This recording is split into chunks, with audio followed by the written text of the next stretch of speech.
लिङ्गाष्टकम्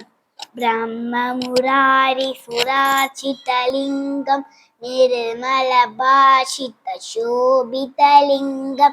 जन्मजदुःखविनाशकलिङ्गं तत्प्रणमामि सदा शिवलिङ्गं देवमुनिप्रवराचितलिङ्गं कामदहन् करुणाकरलिङ्गं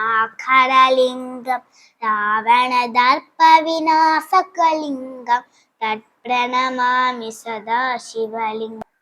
सर्वसुगन्धसुलेपितलिङ्गं बुद्धिविवर्धनकारणलिङ्गं सिद्धसुरासुरवन्दितलिङ्गं तत्प्रणमामि सदा शिवलिङ्गं कनहमहामणिभूषितलिङ्गं पाणिपदिवेष्टितशोभितलिङ्गं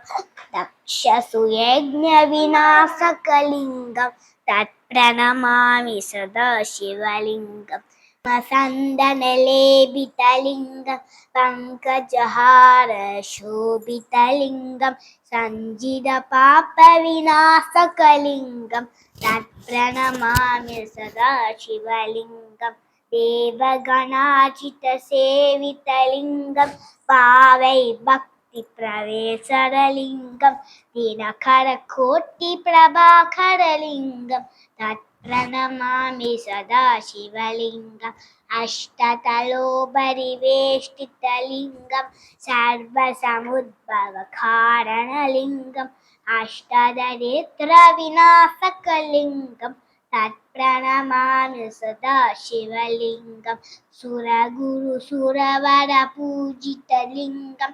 सुरवनपुष्पसदाचितलिङ्गं परात्परं परमात्मगलिङ्गं तत्प्रणमामि सदा शिवलिङ्गं लिङ्गाष्टकमिदं पुण्यं